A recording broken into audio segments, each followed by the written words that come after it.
세상 모든 일은 기도를 통해 주님이 친히 이루어 가십니다. 이번 주 월요일 날 우리 아브라함의 기도의 중보기도 있었죠? 네.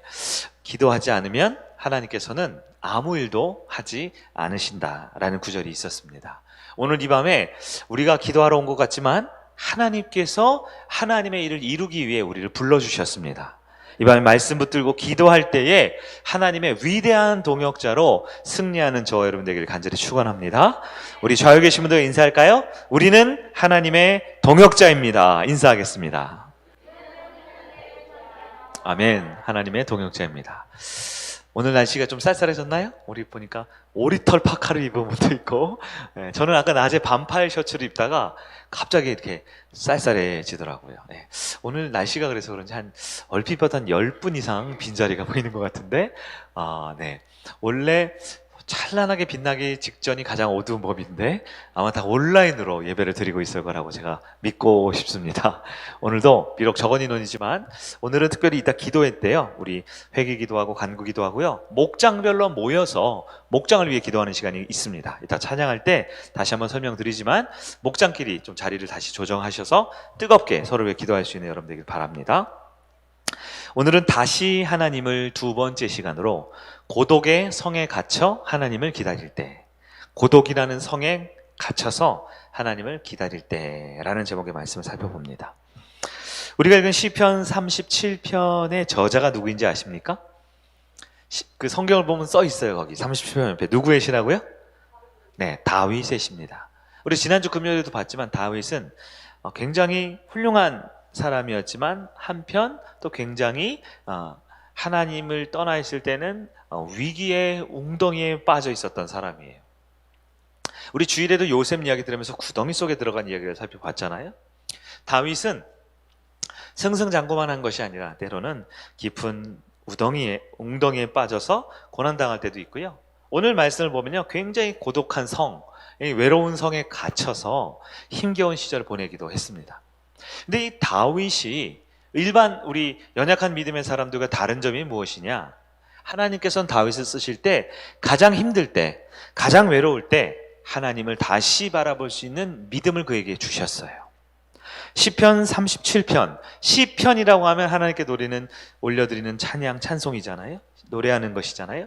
근데 기쁘고 즐거울 때만 노래한 것이 아니라 고독이라는, 외로움이라는, 허무라는, 이 쓸쓸함이라는 이 고통의 순간에도 하나님께 기도하고 찬송했던 사람입니다.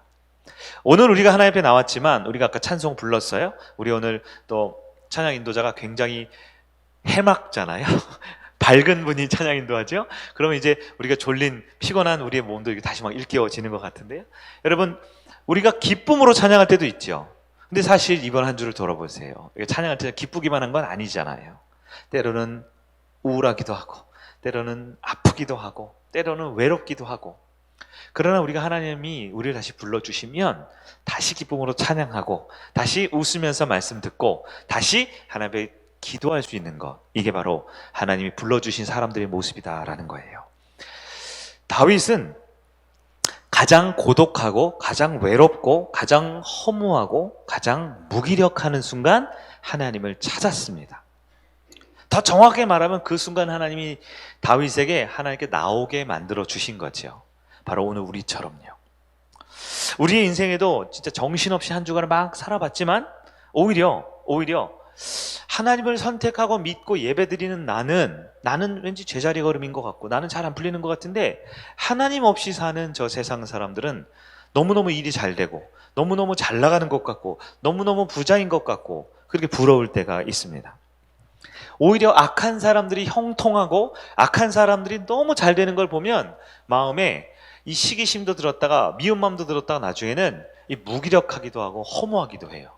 아니, 내가 예수 믿은 게 몇 년인데, 내가 주님을 선택한 게 벌써 몇 번인데, 내가 힘들지만 금요일 나와서 기도한 게 얼마인데 왜 하나님 없는 사람들은 저렇게 잘 되고 하나님을 선택하는 나는 이렇게 힘들까 생각이 들 때가 있어요. 그럴 때 우리가 원망하기 쉽고요, 또 불평하기 쉽지요. 또 시기하는 마음이 갖기가 쉬워요.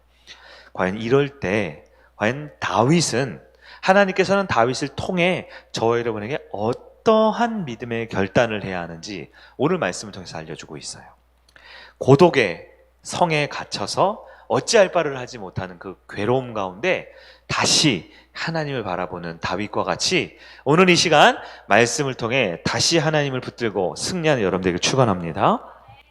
첫 번째, 어떻게 우린 다윗은 그렇게 고독의 성에서 하나님을 붙들었을까요? 첫째는 지금이 전부가 아님을 기억하는 삶을 살라라고 권면합니다.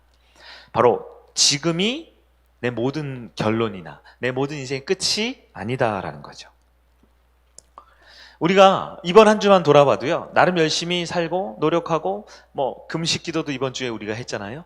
또 매일 묵상도 하고 했는데 내 삶에 아무런 변화가 없는 것 같고 잘 안 될 때 우리는 보통 나의 미래, 내일, 다음 주, 다음 달, 2022년 내 다음을 생각할 때 우리의 미래를 좀 부정적으로 생각하기가 쉬워요. 부정적으로 생각하기가 쉬워요. 오히려 TV를 보면요, 이번에도 뭐 정치권에서 막 소리 나오고 막 나오죠. 막 누가 뭐 퇴직금으로 500원도 아니고 5만 원도 아니고 50억씩 받았다라는 얘기도 듣기도 하고, 누가 막 저기 성남 어디에 있는데 막 몇천 배의 수익을 올렸다 하기도 하고, 이런 얘기를 들으면 그 정치적 또한 법적인 문제와 관계없이 우리 같이 단돈 10,000원, 10만 원도 손에 쥐기 어려운 우리의 어려운 현실 가운데 그런 사람들 얘기를 들어보면, 야, 저런 사람들도 저렇게 막 떼돈을 벌고 저런 사람 저렇게 잘 나가는데 나는 뭐 하는 건가? 나는 어떻게 사는 건가? 이런 생각이 들 때가 있어요. 그러나 다윗은 오늘 시편을 통해 우리가 살고 있는 지금이 전부가 아님을 알아야 한다라고 설명합니다. 다윗은 이렇게 분명히 말해요. 악한 자들은 반드시 그 끝이 있다고요. 악한 자들이 형통하고 잘 나가고 번영하는 것 같지만 그것은 금세 사라질 것이다 라고 분명히 우리에게 말해주고 있습니다. 우리 37편 2절 한번 읽어볼까요? 오늘 보면 2절입니다. 시작. 그들은 풀과 같이 속히 배임을 당할 것이며 푸른 채소같이 쇠잔할 것이미로다. 네, 푸른 채소, 얼마나 싱싱하고 얼마나 먹음직스럽고 얼마나 좋아 보여요. 그러나 칼 한 자르면 금방 베이지고요, 금방 시들어 버리는 것처럼 악한 자의 형통은, 하나님 없이 살아가는 나의 원수들은 하나님이 금방 무너뜨린다라고 시편을 통해 말씀하고 있어요. 9절 말씀, 마지막 읽은 9절이죠. 한 번 더 볼까요? 9절 시작. 진실로 악을 행하는 자들은 끊어질 것이나 여호와를 소망하는 자들은 땅을 차지하리로다. 아멘. 악을 행하는 자들은 어떻게 된다고요? 끊어진다라고 말을 합니다. 인생은요, 여러분, 영원한 관점으로 볼 줄 아는 사람이 하나님의 자녀들이에요. 세상 사람들은 인생이 뭐예요? 한 번 왔다가 가면 끝이라고 말을 합니다. 과학자들은, 인문학자들은 뭐라고 말해요? 인생은 점점 진화하는 과정 가운데 있고, 전 우주 만물들 우리는 티끌같이 작은 존재이고, 이 지구는 45억 년이 되는데 그 중에 진화의 한 복판에 우리가 있을 뿐이다 라고 인간을 아주 작고 덧없는 인생이라고 표현하지만, 성경은 이 세상을 만드신 하나님께서 우리 인간을 위해 세상을 창조하시고 인간을 지으시고 너무 기뻐하셨으며, 인간을 구원하기 위해 자신의 생명 같은 독생자까지 내어주시고 결국 인간을 위해 이 세상을 마지막 때에 이루어 가신다라고 설명을 하고 있어요. 인생은 그 영혼의 관점으로 볼 수 있어야 됩니다. 영혼의 관점. 이 말은 지금이 전부가 아니라는 거예요. 지금 내 삶을 만족하고 있는 사람들은 거의 없을 거예요. 대부분은 지금보다 더 나은 삶을, 더 넓은 집을, 더 좋은 차를, 더 많은 통장의 잔액을, 또 우리 자녀들이 더 좋은 대학에 가고 좋은 시집장가를 가고 더 많은 뭔가를 이루는, 지금보다 나중에 더 좋아질 것을 막연히 기대합니다. 그러나 우리 그리스도인들은 거기서 한 발 더 나가야 돼요. 우리는 지금보다 더 나은 내일과 지금보다 더 괜찮은 미래만 보면 안 되고요, 영원을 볼 수 있어야 돼요. 영원. 악인은, 하나님의 관점으로 봤을 때 악인은 미래가 없다라고 말을 합니다. 미래가 없기 때문에 오늘만 살지요. 그들이 꿈꾸고 있는 유토피아와 영원한 삶은 환상과 환영일 뿐 진짜가 아님을 시편 기자는 정확하게 우리에게 하나님의 뜻을 보여주고 있습니다. 이런 거예요. 지금 내 손에 쥐어지지 않은 것 없죠? 쥐어지지 않은 것. 그러나 하나님께서는 사랑하는 하나님의 백성들 손에 지금 쥐어지지 않았지만 분명 가장 좋은 것을 우리 손에 쥐어주는 것이 우리 하나님의 뜻입니다. 인생은 지금 내 손에 무언가 쥐어진 것, 이것이 참 좋아 보이지만 결코 이것은 영원하지 않다라고 하나님 말씀해 주고 있습니다. 그러니까 우리가 지금 뭔가를 이루었다고 해서 여기가 끝이 아니고요. 아직 내가 아무것도 갖지 못한다고 해서 내 인생은 결코 그것이 끝이 아니다라는 거예요. 그래서 여러분, 말씀 중에 조금 어려운 얘기일 수 있지만 우리가 기독교 세계관이라는 관점을 꼭 가지고 살아야 돼요. 기독교 세계관. 여기서 세계관이라는 표현은요, world view라는 표현이에요. world view. 세상을 보는 관점이라는 거예요. 다시 말해, 우리의 눈은요, 한 사람의 모습을 봤을 때 눈이 세상에 너무 이런저런 많은 것들이 눈이 어두워졌어요. 시력이 나빠졌어요. 그래서 우리의 두 눈만으로는 세상을 정확하게 이건 사람이고 이건 나무고 저건 꽃이고 이걸 분별을 못하는 것이 우리 인간의 모습이다라는 거예요. 그런데 여기에 아주 좋은 안경, 도수가 잘 맞는 안경을 딱 쓰면 정확하게 사람인지 동물인지 건물인지 구별할 수 있죠. 즉 영적으로 어두워져 있는 우리 인간에게 세상을 바로 바라볼 수 있도록 만들어준 이 안경과 같은 것이 바로 세계관이라고 표현하고 있습니다. 많은 기독교 철학자들과 기독교 사상가들은 그리스도인으로서 성경을 붙들고 예수를 믿고 살아가지만 실제로 예배 드릴 때 성경을 보는 것, 어려울 때 예수님께 기도하는 것 외에 더 중요한 것은 일상을 살아갈 때, 매일을 살아갈 때 어떠한 관점으로 세상을 보느냐, 그 세계관이 과연 어떻게 되어 있느냐가 아주 중요하다고 말을 해요. 여러분, 우리 그리스도인이 가지고 있는 세계관은 무슨 세계관이 가져야 할까요? 먼저 세상적 세계관을 말씀드릴까요? 세상의 세계관은 뭡니까? 세상의 세계관은 물질주의라는 것이 굉장히 중요한 안경이 됐어요. 그래서 모든 사람을 만날 때나 하루하루 살아갈 때나 직장을 다닐 때나 공부를 할 때나 뭐든 하든지 간에 안경이 다 뭐가 돼 있냐? 마치 파란 안경을 쓰면 세상이 파랗게 보이죠. 까만색 선글라스를 끄면 세상이 어둡게 보이고, 핑크색, 요즘 연예인들 쓰는 거 핑크색을 쓰면 세상이 핑크빛으로 보이는 것처럼 이 안경이 물질주의, 즉 돈의 안경을 쓰고 살아가면 무슨 일을 만나든 무슨 것을 하든 다 물질의 관점, 돈으로 보인다라는 거예요. 사람을 만나도 이것이 나에게 돈이 되는가 안 되는가, 내가 공부를 해도 이게 돈을 많이 버는 일인가, 공부를 해도 돈을 못 버는 일인가, 모든 것이 다 돈이라는 거죠.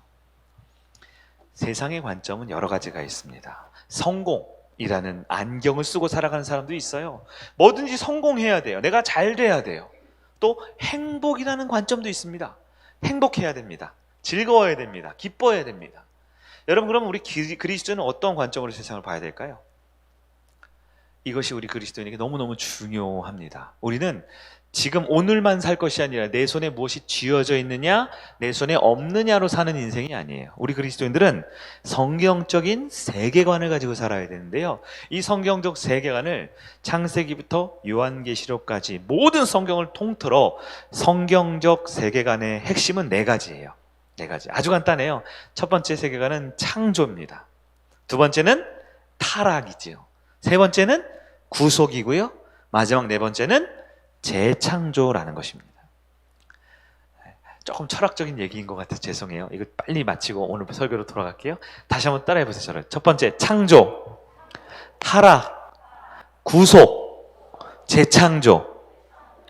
여러분 지금부터 성경적 세계관으로 세상을 보게 되는 거예요. 여러분, 창조가 뭡니까? 절대 주권자이신 선하신 하나님이 이 세상을 만드셨어요. 선하게 만드셨어요? 악하게 만드셨어요? 하나님이 모든 창조 세계를 선하게 만드셨습니다.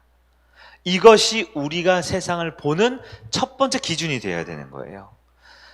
내 마음대로 이건 선해, 이건 악해라고 기준을 나누면 안 되고요. 하나님이 주신 모든 세상은 선하게 지음받았다라는 먼저의 관점을 가지고 살아야 되는 거예요. 두 번째 관점 뭐예요? 창조 다음에 타락이지요. 그런데 그 선하게 지음받은 가장 선했던 인간, 즉 하나님의 형상이었던 인간이 사단의 유혹에 빠져서 그만 죄를 짓고 말았어요. 그래서 타락한 인간은 자녀됨을 상실했습니다. 이게 두 번째 세계관이에요. 즉 하나님은 세상은 선하게 지었지만 나를 비롯한 모든 인간에게서 나오는 것은, 타락한 인간은 전적으로 부패했기 때문에 그들은 자녀됨을 잃어버리고 죄를 선택하는 것이 인간에게 주어진 삶이다라는 거예요. 창조의 세계관과 타락의 세계관이 우리 가운데 분명히 있어야 합니다. 하나님은 선하시고 인간인 나는 악하다라는 것을 갖고 있어야 돼요. 여러분, 여기까지만 봐도요, 일반 세상에서 보는 관점하고 전혀 달라요. 일반 세상 사람은 어떻게 해요? 내가 선하지요. 근데 나보다 더 선한 건 돈이 더 선해요. 돈보다 더 선한 건 행복과 성공이 더 선해요. 그러니까 한 치 앞을 보지 못하고 내 눈앞에 있는 것만 살인하고 누군가를 강도짓하지 않는 이상 내 삶은 올바르게 살아가고 있다라는 생각으로 살지요. 그렇기 때문에 하나님 필요할까요? 필요 없이 사는 거예요. 여러분, 기독교 세계관은 아주 중요합니다. 창조와 타락의 세계관. 이어져서 다음번이 뭐죠? 세 번째가 구속입니다. 첫 번째 아담, 인류의 조상 아담은 실패했지만 두 번째 아담이 누구예요? 예수 그리스도는 이 모든 인간의 연약함에도 불구하고 이것을 다시 선으로 바꾸어 내셨습니다. 인간을 위해 십자가에 달려 죽으심으로 그를 믿는 자에게 영원한 생명뿐만 아니라, 영원한 생명은 구원받는 것은 기본 중의 기본이고요, 그리스도인이 예수님을 믿어서 구원을 받으면 이제 다시 원래 맨 처음에 창조됐던 하나님의 형상으로 선하고 아름답게 살아갈 수 있게 되는 것, 이것이 바로 구속이라는 세 번째 은혜죠. 여러분, 창조, 타락, 구속, 이것을 성경적인 스토리로만 이해하면 안 돼요. 이게 바로 우리가 세상을 보는 관점이 돼야 돼요. 하나님은 선하시지만 인간은 죄로 인해 무너졌고, 그러나 예수님만이 유일한 소망이라는 것이죠. 그러면 마지막 네 번째가 뭡니까? 재창조입니다. 재창조라는 것은 다시 어디로 돌아가요? 창조, 하나님으로 돌아가는 거죠.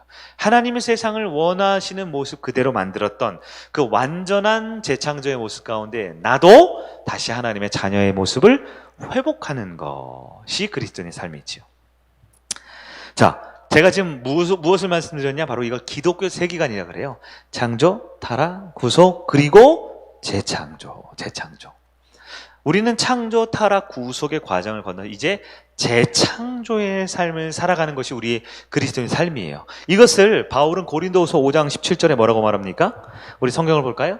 시작. 그런즉 누구든지 그리스도 안에 있으면 새로운 피조물이라. 이전 것은 지나갔으니 보라 새 것이 되었도다. 아멘. 아멘.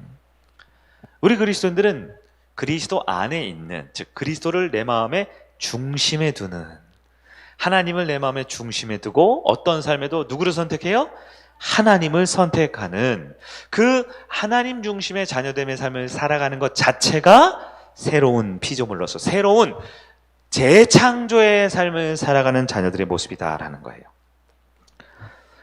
여러분은 과연 어떠한 삶을 삽니까? 다윗이 지금이 전부가 아님을 기억하라라고 말했어요. 근데 세상은요, 지금이 전부입니다. 지금이 전부예요. 당장 내일 일도 다음 주 일도 아무것도 모르기 때문에 그들은, 세상은 단지 오늘 더 나에게 유리하고 오늘 더 나에게 많은 것을 가져다 주고 오늘 더 나에게 소중한 것이 더 잘 먹고 잘 살게 되는 것에 유일한 목적을 두지요. 그럼 우리는 달라야 하는 거죠. 우리는 어디를 바라봐요? 영원한 것을 바라보는 사람들입니다. 궁극적인 영원을 바라보는 것이 그리스도인의 삶입니다.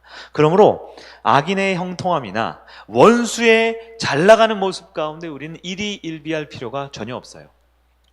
결론이 무엇입니까? 이 세상의 결론, 여러분 아세요? 새드 엔딩인가요? 해피 엔딩인가요?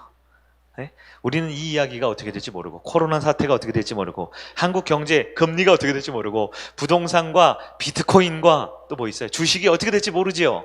그러나 여러분, 꼭 우리는 믿음을 가져야 합니다. 결국 완성될 그 나라가 되면 하나님이 승리하십니다.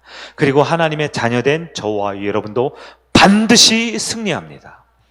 여러분이 무엇을 구하든, 그것이 물질이든 그것이 건강이든 그것이 행복과 성공이든 무엇이든지 우리가 이 땅에서 얻을 수 있는, 구할 수 있는 것보다도 가장 완전하고 가장 좋은 것으로 우리는 이기게 됨을 믿으시길 바랍니다.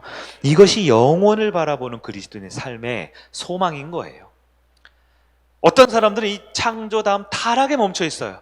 여전히 세상은 타락했어. 믿을 사람 하나도 없어. 교회 다녀도 별로 나오는 것도 없어. 우리는 인생 끝났어. 너무 괴로워, 힘들어. 기도해봤자 소용없어. 그 타락의 세계관으로 멈춰 있으면 안 돼요. 어떤 사람은 구속의 세계관으로 멈춰 있는 분도 있어요.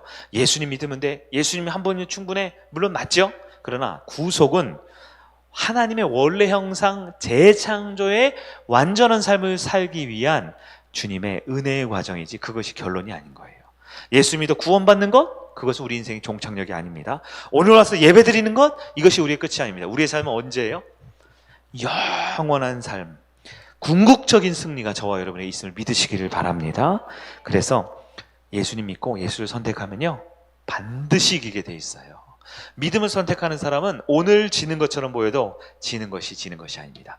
반드시 승리한다라는 분명한 기독교적인 성경적 세계관, 하나님을 선택하고 하나님 중심으로 둔 주님의 자녀는 반드시 승리한다라는 믿음을 가지고 확신하며 살아가는 여러분 되길 바랍니다. 두 번째, 내가 너무 고독의 성에 갇혀 외롭고 힘들고 답답하고 쓸쓸할 때 어떻게 살아야 하는가? 다윗은 두 번째로 불평과 시기를 멈추라라고 말합니다. 불평과 시기를 멈추고 금하라. 다윗은 두 가지 마음을 경계하라고 했는데 오늘 보면 1절, 시편 37편 1절을 한번 볼까요? 1절 시작. 악을 행하는 자들 때문에 불평하지 말며 불의를 행하는 자들을 시기하지 말지어다. 불평하지 말래요. 악한 자들 때문에 불평하지 말래요. 악한 자들을 향하여 시기하지 말래요. 여러분, 불평이 뭡니까? 불평, 우리의 주 전공 중에 하나잖아요. 불평하고 불만 갖는 거. 여러분, 시기는 뭡니까? 시기하고 질투하는 거 우리의 부전공이죠. 예, 전공다움으로 잘하는 게 이거잖아요. 불평, 불만, 시기, 질투. 그러나 여러분, 불평하고 불만하고 시기하고 질투하는 건요, 어떠한 이유든지 간에 그건 합당한 일이 아닙니다. 성도의 삶에 불평하고 불만을 갖고 시기하고 질투하는 것은 성도에게 허락되지 않았다라고 성경은 말해요. 왜냐?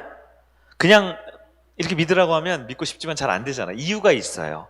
왜냐하면 맨 처음에 우리가 불평을 왜 갖습니까? 불만을 왜 갖습니까? 그냥 불평 불만 가지면 나쁜 사람이고요.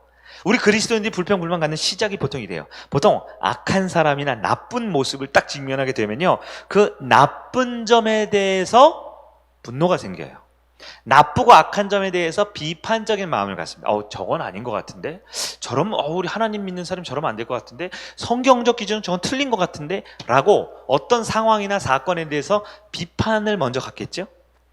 그런데 참 이상해. 이 비판이요, 시간이 지나고 지나면 이것이 나중에는 그냥 불평과 불만으로 돼 있어요. 마치 이런 거예요. 우리가 사랑하는 아이가 있는데 아이가 거짓말을 자꾸 해요. 거짓말을 자꾸 하면 부모로서 거짓말을 하는 걸 용인하면 안 되죠. 거짓말은 나쁜 거야 라고 책망을 합니다. 근데 책망을 하는데요, 책망을 이렇게 몇 번 하다 보니까 나중에 책망이 지나쳐져요. 그래서 비난을 하고 인신공격을 하고 넌 아빠 닮아서 이런 거냐 하면서 시댁 식구들을 비난하게 되고, 점점 이 아이의 잘못된 부분에 대한 비판과 책망이 어느 순간에는 이게 불평불만으로 바뀌어버리게 된다는 거예요. 그러니까 시작은 그러려고 그런 게 아닌데 하다 보면은 불평불만까지 가는 거예요. 우리 지난주 주일 예배 말씀 기억나세요? 요셉의 형들이 요셉 보면 처음에 미워했죠. 죽이고 싶었어요? 그 정도까지는 아니었다는 거예요. 벌써 뭐 살인 청부를 했던 집에서 죽였겠죠. 근데 이 미운 마음이 있는데 이게 쌓이고 쌓이는데 그날따라 땡볕이 엄청 뜨겁다는 거 아닙니까? 엄청 무더운데 아버지가 우리 형들 보고 다 나가서 양 돌보라 그랬어요. 근데 양도 몇 마리 잃어버리고 갔더니 뭐 물도 없고 여러 가지 고달픈 일이 벌어지니까 막 마음속에 불평 불만 막 생기는데, 저기 멀리서 예쁜 그 명품 옷을 입고, 그 당시 루이비통 이런 거 명품 옷을 입은, 채색 옷을 입은 이 요셉이 얼굴이 하얘요. 집에만 있어서 아주 하얗고 귀족적으로 아주 예쁨 받는 그 녀석이 딱 오니까 미운 마음이 생겼다가 결국은 어디까지 가요? 분노가 살인 충동까지 가겠다라는 거예요. 불평불만이 그러는 거예요. 내가 맨 처음에 불평불만 갖고 시기질투 하려는 게 아니었어요. 그러나 악한 자들에 대한 비판이 시작하다 보면 점점 우리는 마음이 커져서 큰 죄악까지 가는 거예요.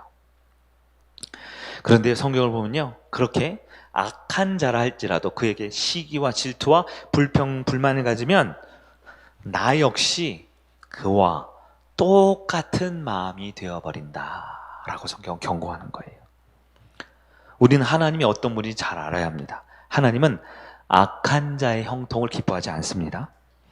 그래서 악인의 죄와 악인의 나쁜 모습들은 반드시 벌하시는 우리 하나님, 공의의 하나님을 믿으세요. 근데 그때 악한 자가 형통하고 잘 나가고 승리하는 것 같을 때 내 마음에 억울하다고, 속상하다고, 분하다고 나도 모르게 판단하는 것부터 시작한 거 점점 커져서 불평, 불만, 시기, 질투까지 가면요, 내가 누가 돼요? 내가 그 악한 자와 똑같은 사람이 된다라고 성경은 말하는 거예요. 똑같은 사람이 돼요. 그래서 여러분, 아무리 나에게 합당한 이유가 있고 아무리 근거가 있어도 불평, 불만, 시기, 질투는 금할 수 있도록 하는 것이 그리스도인의 삶의 모습이다라는 거예요. 무엇보다요, 불평, 불만을 계속 하다 보면 이것이 지속하는 거예요. 한 번, 두 번이 아니라 계속 불평하고 계속 불만 갖고 계속 나만 힘들다고 나만 피해자인 것처럼 이렇게 살다 보면요, 결국은 나의 불평, 불만, 시기, 질투, 즉 나의 공격의 최종 목적지가 누구를 향하게 되냐? 하나님을 향하게 되는 거예요. 처음에는 내가 내 상황이 억울하다고 생각해요. 처음에는 저 나쁜 놈 때문에 내가 피해를 입었다라고 말을 해요. 근데 이것이요, 지속적으로 반복적으로 자꾸 되다 보면 결국 이 상황을 누가 주관하세요? 내가 우리 집에 막내로 태어났는데 우리 오빠들, 우리 형들은 다 잘해주고 나는 너무 우리 가족 가운데 손해를 본다. 맨날 옷도 난 물려 입었고 난 좋은 신발은 못 신었고 불평 가질 수 있죠. 속상할 수 있죠. 근데 이게 불평 불만을 자꾸 갖다 보면요, 우리 집에 막내로 나를 태어나게 한 게 누구예요? 엄마 아빠죠. 근데 그 엄마 아빠를 누가 만드셨어요? 누가 우리에게 생명을 주셨어요? 결국 여러분 아셔야 돼요. 불평, 불만, 시기, 질투, 이런 나쁜 감정을 지속적으로 하면 결국 절대자, 하나님에 대한 공격이 된다라는 것을 알아야 합니다. 여러분, 악한 자를 향한 정당한 비판과 공격인 것 같지만 결국 마지막에는요, 모든 상황은 절대자를 향하게 되어 있어요. 그래서 여러분, 하나님은 절대 대적하면 안 됩니다. 그래서 시기 질투하면 안 되는 거예요. 불평불만 가지면 안 되는 거예요.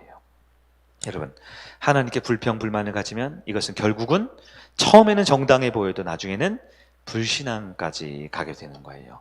형들이 요셉을 미워하는 마음은 가질 수 있지만 그 미워하는 마음을 컨트롤 못하면 결국은 하나님 앞에 사람을 죽이고 사람을 종으로 팔아버리는 그러한 큰 범죄로까지 가게 되는 겁니다. 그래서 우리가 성경적으로 그리스도의 삶의 세 가지를 꼭 금해야 돼요. 첫째, 하나님을 대적하는 것을 금해야 합니다. 하나님을 대적하면 안 돼요. 근데 하나님을 대적하는 게 뭐냐? 두 번째, 하나님의 말씀을 대적하는 겁니다. 말씀을 대적하는 걸로 가면 안 돼요. 우리가 하나님을 대적 안 해놓고선 내 마음대로 살아요. 그것은 하나님이 이미 우리에게 계시된 말씀에 대한 불순종은 하나님을 대적하는 것 똑같아요. 첫 번째가 뭐예요? 하나님을 대적하면 안 돼요. 두 번째, 하나님의 말씀을 대적하면 안 돼요. 세 번째는 뭘까요? 결국 이 말씀을 맡은 목회자와 교회의 질서를 대적하면 안 됩니다.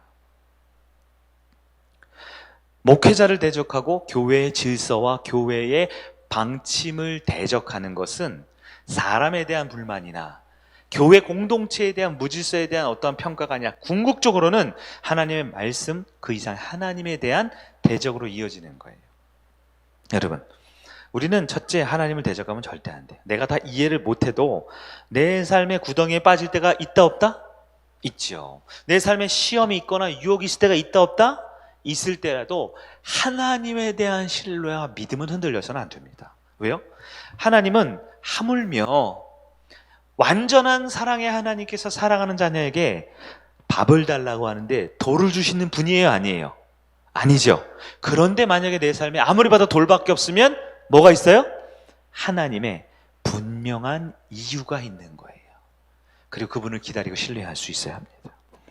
우리는 다 깨닫지 못해도 하나님의 말씀이 결국은 나를 바른 길로 인도한다는 믿음을 가져야 돼요. 그렇기 때문에 말씀을 외면하면 안 됩니다. 여러분, 말씀을 붙들고 살아갑니까? 매일 묵상하는 이유가 뭐예요? 우리 금요일에만 제가 맨날 알려드리는 거예요. 매일 묵상하는 내용이 별로 중요한 게 아니에요. 근데 매일 묵상을 하면서 기도하고 하나님 앞에 서려는 그 열매로 하나님은 우리의 모습을, 우리 믿음을 지켜주십니다. 매일 묵상하면 성경 구절을 읽으시고요, 안에 있는 내용을 김 목사가 먼저 묵상한 내용 한번 읽어보시고요, 더 좋은 묵상과 적용이 있으면 또 메모도 하시고요, 매일매일 하나님 앞에 설 수 있어야 돼요. 여러분, 말씀을 대적하는 건요, 성경책을 막 불태워버리거나 성경책 가위로 찢는 게 대적이 아니에요. 말씀대로 순종하지 않는 삶 자체가 말씀을 대적하는 거예요. 목회자나 교회의 리더들이나 교회라는 공교회의 질서는요, 하나님의 도구입니다. 그렇기 때문에 사람은 불완전하지요. 마른 막대기보다 못한, 연약하고 약점이 너무 많지요. 그러나 교회를 대적하고 목회자를 대적하고 하나님의 말씀의 사역자들, 우리 목자와 우리 리더들을 대적하는 것은요, 곧 하나님을 대적하는 것과 마찬가지입니다. 교회가 잘못되면 하나님이 알아서 처리하십니다. 아까 처음에 말했잖아요. 악한 자는 하나님이 해결하세요. 목회자가 삐뚤어져 있으면 하나님이 치리하실 거예요. 우리 성도들은 하나님과 그분의 말씀과 그분의 말씀을 전하는 자를 대적하지 않을 수 있어야 합니다. 보통 신앙생활에서 불평과 불만과 시기와 질투는 이 안에 다 있어요. 아무개 집사님이 마음에 안 들어서 신앙이 무너지지 않아요. 마귀가 어떻게 신앙을 무너뜨려요? 궁극적으로는 하나님을 대적하게 만듭니다. 결국은 신앙생활이 무너지는 거지요. 근데 하나님 앞에 바로 난 하나님 싫어, 하나님 미워, 하나님 나쁜 놈 이렇게 욕하는 사람 없어요. 보통 어떤 방식이요? 하나님 주신 말씀을 대적하는 거예요. 근데 말씀을 대적하는 것도 마찬가지예요. 성경책 싫어, 설교 싫어, 목장 나눔 퇴 이런 사람 없어요. 말씀에 순종하지 않는 것으로 대적하는 것이지요. 목회자에게, 또는 영적인 지도자인 목자들에게 교회에 정해진 하나님의 기준과 질서에 내가 불만을 갖고 불평을 갖고 마음속에 우리 교회는 저 사람만 사랑하고 나는 너무 미워하는 것 같아, 이 사람 몇몇 사람들만 잘해주고 몇몇 사람들은 이렇게 편 가르게 하고 끼리끼리 하는 것 같아 라는 불평, 불만에서 시작하여 결국은 하나님까지 대적하는 것이죠. 여러분, 아무리 내 인생에 고독과 어려움이 있더라도 하나님을 믿으시기를 바라요. 하나님을 믿으시면 우리 하나님이 제일 잘하는 게 있어요. 우리 인간이 제일 못하는 거예요. 여러분, 인간이 제일 못하는 게 뭔지 아세요? 인간이 제일 못하는 건 마음 바꾸는 걸 제일 못해요. 내 가까운 우리 가족들 마음도 내 마음대로 못 바꿔요. 네? 심지어 여러분, 누구 마음 못 바꾸는 줄 아세요? 내 마음도 내가 못 바꿔요. 내가 한번 시기하기 시작하면요, 시기하지 말아야지, 이거 잘 못해요. 너무 쉽다고 생각하지만 내가 어떤 것이 싫다고 여겨지면요, 싫은 거 다시 좋다라고 마음 잘 못 가져요. 인간이 제일 못하는 게 뭐냐면 마음 바꾸는 거예요. 여러분 아셔야 돼요. 우리 하나님한테 제일 쉬운 일이 마음 바꾸는 거예요. 우리 하나님은 아무리 패역한 사람도 하루아침에 바꾸실 수 있습니다. 아무리 남들 보기에 윤리적이고 도덕적이고 훌륭해 보이는 사람도 한순간에 그의 죄로 인해 완전한 멸망으로 이끌어 가실 수 있어요. 우리 하나님은 꼭 믿으세요. 불평, 불만, 시기, 질투, 우리 가운데 있는 그런 하나님의 반대되는 마음들을 포기하고 하나님 바라보는 여러분 되길 바랍니다. 그렇게 지금이 전부가 아닌 영혼을 바라보고 내 삶의 입술의 고백인 불평, 불만, 시기, 질투를 하지 않으면 우리는 무엇을 해야 합니까? 마지막 세 번째로 하나님께 온전히 맡길 수 있어야 합니다. 온전히 맡길 수 있어야 합니다. 자, 불평, 불만, 시기, 질투 해야 한다 그랬어요? 하지 말아야 된다 그랬어요? 근데 이게 뭐예요? 우리의 주전공, 부전공이잖아요. 자꾸 불평, 불만이 생겨요. 자꾸 시기, 질투가 생겨요. 그럴 때 어떻게 해야 됩니까? 5절을 읽어보세요. 시편 37편 5절입니다. 시작. 내 길을 여호와께 맡기라. 그를 의지하면 그가 이루시고. 아멘. 너희 삶을, 여기서 너희 삶이라는 것은 내 인생 전반적인 얘기지만 내 시간, 내 물질, 내 가치 판단, 내가 좋아하는 사람, 싫어하는 사람, 내가 좋아하는 장소, 가기 싫은 장소, 내 모든 삶의 모든 영역을 말해요. 이 모든 영역을 어떻게 하라고요? 하나님께 맡기라. 히브리어 원어로 보면 맡기라. 이건 뭐냐면요. 저 산 중턱에서 돌을 어떻게 해요? 아래로 굴려버리는 것이. 이렇게. 돌 굴러가요! 아시죠? 돌을 이렇게 굴려버려. 그럼 돌이 어떻게 해요? 알아서 두루루 굴러가죠? 돌을 굴려내다라는 뜻이에요. 근데 여러분, 이 말씀은 우리가 많이 들어봤어요. 맞죠? 맡기라는 건 이렇게 돌을 굴려내라. 이런 말씀 들어봤죠?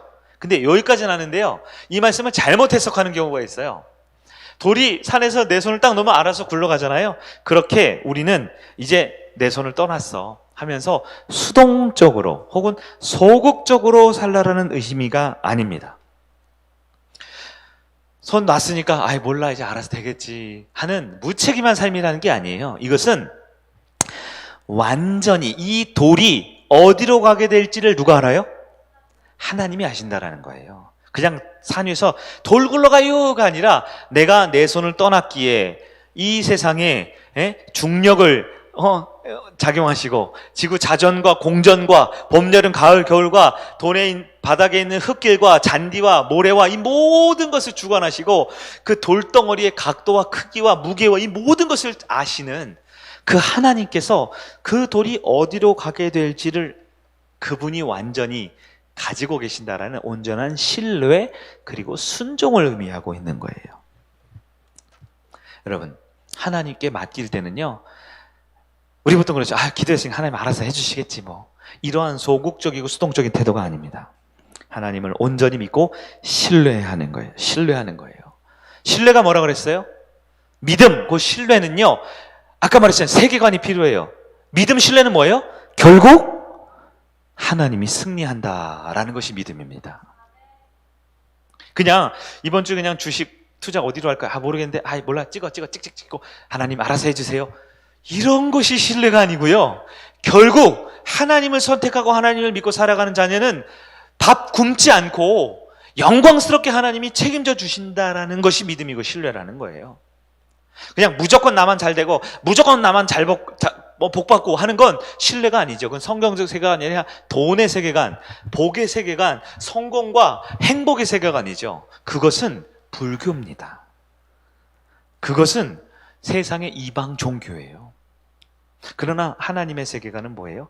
결국 하나님이 가장 선한 길로 내 길을 인도하신다라는 신뢰예요. 그 신뢰가 있으면요, 내가 지금 바다 한복판에 표류하고 있어도 두렵지가 않아요. 물론 사람이 하면 두렵죠. 물 보니까. 그러나 결국 내 생명의 주권자 하나님께서 나를 책임지신다는 믿음이 바로 신뢰라는 거예요. 신뢰라는 게 뭡니까? 하나님을 온전히 붙들고 나아가는 거예요. 하나님 붙든다는 거 뭘 붙들어요? 하나님의 말씀을 붙드는 거예요. 말씀을 붙드는 게 뭐예요? 결국 내가 드린 이 예배를 참여하고 이 예배 가운데 선포되는 말씀을 아멘하고 말씀 가운데 살아내지 못한 내 모습을 회개하고 말씀 가운데 살아가기 위해서 믿음으로 선택하는 나의 신앙의 삶이 바로 하나님에 대한 신뢰와 순종의 모습이다라는 거죠. 우리 5절을 다시 한번 읽어볼까요? 5절, 30장 5절 시작. 내 길을 여호와께 맡기라. 그를 의지하면 그가 이루시고. 여러분, 우리의 길을 여호와께 맡기면, 하나님을 의지하면 누가 이루셔요? 내가 이루는 게 아닙니다. 여전히 내 스스로 떡을 만들어 먹고 싶으세요? 여전히 내 스스로 안전 보장을 받고 싶으세요? 그래서 신앙을 이용하고 하나님을 이용하고 내가 믿고 있는 그 신앙하는 바를 내 신앙생활의 어떠한 봉사와 섬김의 모습 때문에 내가 잘 먹고 잘 살 것 같은 그런 반기독교적이고 전혀 성경에서 말하지 않는 또 다른 종교인으로 살아갑니까? 우리는 하나님을 의지하면 누가 이루신다? 하나님이 이루시면 믿으시길 바라요. 그렇게 믿고 맡기면 이제 기다리는 거예요. 7절 읽어볼까요? 7절 시작. 여호와 앞에 잠잠하고 참고 기다리라. 자기 길이 형통하여 악한 꾀를 이루는 자 때문에 불평하지 말지어다. 하나님 앞에 잠잠히 기다리라 라고 성경은 말합니다. 여기서 잠잠히 기다리라는 것 또한 소극적으로 수동적으로 가만히 있으라는 게 아니에요. 누구 앞에서? 하나님 앞에서 잠잠히 기다리래요. 이 말씀은 하나님 앞에서 기도하라 라는 말의 의미를 가지고 있는 거예요. 문제투성이인 상황 앞에 서지 말고 나를 힘들게 하고 괴롭게 하고 일이 일비하게 만드는 나에게 인생을 성공시켜줄 것 같은 그 사람들 앞에 서지 말고 내 앞에 문제와 놓여진 상황 가운데 괴로워하고 힘들어하는 내 자아 앞에 서지 말고 누구 앞에 서라고요? 하나님 앞에서 잠잠하라. 이것은 주님 앞에만 말씀하고 주님 앞에서만 음성을 들으라 라는 거예요. 여러분, 내 힘으로 해결을 하려는 것을 멈춰야 합니다. 내 능력으로 판단하고 결정하는 걸 멈춰야 합니다. 하나님께 기도하고 주님께서 이끌어 가시면 신뢰하는 여러분 되길 간절히 바랍니다. 말씀을 정리할게요. 다윗, 우리는 다윗을 참 위대한 하나님의 사람이라고 보지만 성경을 보면요, 다윗은 가장 많이 기도할 때, 가장 많이 하나님 앞에 다시 설 때 언제였냐? 원통할 때예요.